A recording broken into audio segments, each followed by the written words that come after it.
무신사, 마켓컬리, 야놀자, 다노 등 무섭게 성장한 스타트업들, 빙그레, 곰표, 휠라 등의 친숙한 브랜드, 그리고 파타고니아, 젠틀몬스터, 오프화이트, 구찌, 나이키 등 인기 브랜드와 아마존, 아모레퍼시픽, LG전자, 오뜨기 등 유수의 기업들이 갖는 공통점은 무엇일까요?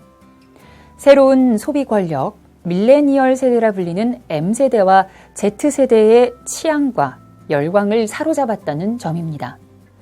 이들의 마케팅은 SNS를 기반으로 시장을 뜨겁게 달구면서 우리의 일상에 자연스럽게 들어와 소비자의 지갑을 열게 한 것입니다.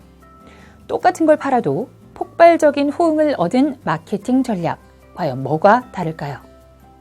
새로운 소비 권력의 취향과 열광을 읽다라는 부제로 출간한 지금 팔리는 것들의 비밀은 MZ세대를 사로잡은 다양한 마케팅 사례와 전략을 담고 있습니다.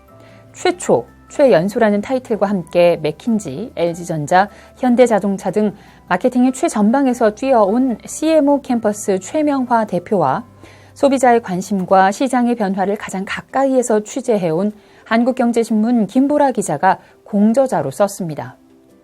이 책은 지금 시장에서 성공하는 마케팅과 실패하는 마케팅의 차이를 밝히며 새로운 소비 권력, 즉 MZ세대가 이끄는 잘 팔리는 것들의 비밀을 공개합니다. 우리나라뿐만 아니라 전 세계적으로 MZ세대의 구매력은 모든 세대의 구매력을 앞서고 있으며 그 지위는 15년 이상 지속할 것으로 보입니다. 기업들이 MZ세대와 소통하기 위해 어느 때보다 활발히 움직이고 있는 이유입니다. 한 예로 유니클로는 2019년에 후리스 제품 출시 25주년을 기념해 90대와 10대 여성이 패션에 관해 대화를 나누는 내용으로 광고를 게재했습니다. 한편 나이키는 여성의 미에 대한 편견에 반하여 런던 옥스퍼드 매장에 뚱뚱한 마네킹을 선보였습니다. 그런데 유니클로의 광고는 대화 중에 80년도 더 된 일은 기억나지 않는다는 대사로 인해 위안부 할머니에 대한 비하 의도가 담겼다는 질책을 받으며 불매운동으로 이어졌고 나이키는 박수를 받았습니다. 광고 한편으로 여론의 문매를 받기도 하고 열광적인 호응을 얻기도 하는 마케팅. 그 차이는 어디서 오는 걸까요?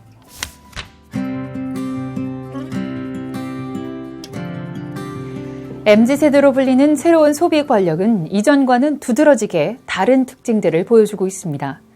저자들은 이 세대의 특징을 고양이로 비유했는데요. 혼자서도 잘 놀고 상대적으로 좁은 공간에서도 양육할 수 있으며 따로 산책시켜줄 필요가 없는 고양이가 MZ세대의 특징을 반영하기 때문입니다. 집단보다 개체가 중요하고 지루한 것을 거부하며 주위를 예민하게 살피는 소비 패턴이 고양이와 닮았다는 것입니다. 기업이 최고, 최초, 최대라고 광고하면 쉽게 현혹되었던 이전 세대와는 달리 MZ세대는 자신의 기준과 취향에 맞는 제품을 선택합니다. 일반적인 광고나 정기 세일은 관심이 없고 브랜드만의 스토리텔링과 구매 과정에서의 재미를 기준으로 소비합니다. 공개로 운영하는 진짜 인스타그램 린스타와 특정 캐릭터나 주제만으로 운영하는 핀스타를 함께 운영하는 이들은 온라인뿐만 아니라 오프라인에서도 본캐와 부캐로 따로 즐깁니다.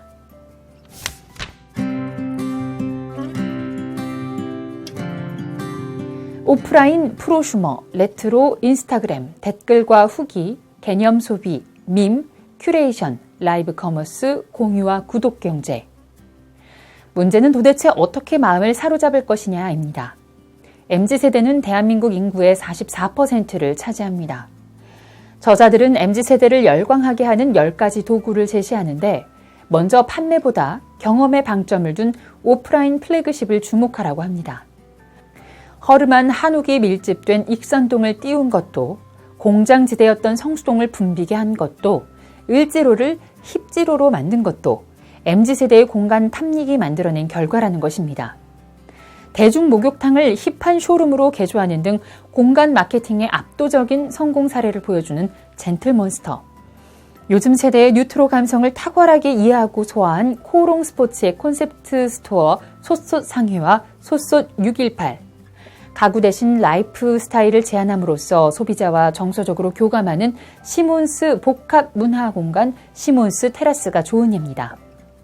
길목 좋은 곳에 평범한 매장 5곳을 여는 것보다 MZ세대의 인스타그램에 저장될 만한 한 곳을 제대로 선보이는 일에 열을 올리라는 의미입니다. 레트로라는 마법 상자도 MZ세대가 인터넷과 모바일로 24시간 온라인에 연결된 덕분에 떠오른 유행입니다. 이들 디지털 네이티브들은 인터넷에서 봤거나 부모 세대로부터 들은 것들을 직접 경험하기 위해 오래된 것들을 찾아서 재해석합니다. 물론 모든 새로운 것들은 인스타그램을 거칩니다. 구매한 물건을 찍어 인스타그램 등 SNS에 올리는 순간이 소비의 완성이기 때문입니다. 인스타그램업을 해야 한다는 신조어에서도 알 수 있듯 이들은 한 장의 사진에 이끌려 소비하는 세대입니다. 코로나19로 더 강력해진 인터넷 쇼핑은 댓글과 후기로 강력해집니다. 온라인 쇼핑몰에 들어갔을 때 스크롤을 빠르게 내리는 MZ세대는 콘텐츠를 스킵해도 댓글은 꼼꼼하게 읽고 구매를 결정합니다. 댓글과 후기를 통해 진정성 있는 브랜드나 제품인지 판단하기 때문입니다. 리뷰 알바라는 직업이 생길 정도입니다. 이외에도 환경 문제를 고려하는 파타고니아와 같은 브랜드의 애착을 보이는 개념 소비, 가수 비의 깡이 재조명된 이후 10초 이내에 짧은 콘텐츠를 생성하고 퍼뜨리는 밈 문화를 기반으로 하는 소비도 MZ세대가 희열을 느끼는 방법입니다. 또한 무신사 편집쇼과 같은 큐레이션, 11번가나 팀원 등이 선보인 실시간 소통의 라이브 커머스, 소유보다 공유나 구독 경제를 지향하는 실용주의 기반 마케팅도 MZ세대를 사로잡는 효과적인 방법입니다.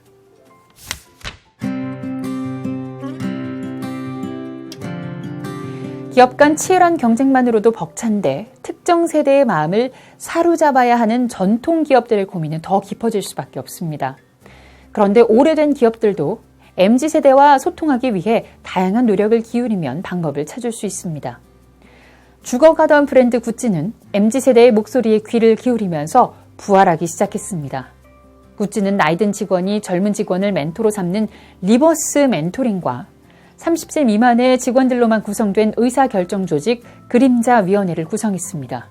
그 결과 친환경 경험, 재미와 개성 등을 중시하는 요즘 세대의 특성을 적극적으로 반영해 모피 사용 금지, 구찌와 함께하는 여행 앱 제작, 중성적 디자인 적용, 스트리트 패션 브랜드와 협업 등의 파격적인 시도를 선보였고, 이는 구찌하다를 쿨하다라는 말로 바꿔놓았습니다.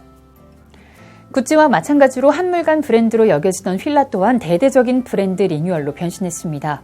출시 1년 만에 전 세계적으로 1000만 켤레의 판매량을 올린 휠라의 어글리 슈즈가 탄생하기까지 자신의 오리지널리티를 살리는 동시에 10대에 집중함으로써 유연한 확장을 이뤄낸 것입니다.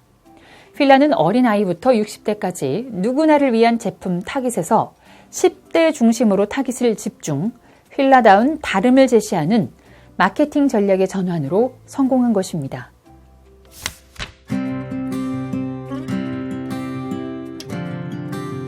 대한민국 인구의 절반에 가까운 MZ세대는 디지털 네이티브 세대로 분명 이전과 다른 특징을 가지고 있습니다.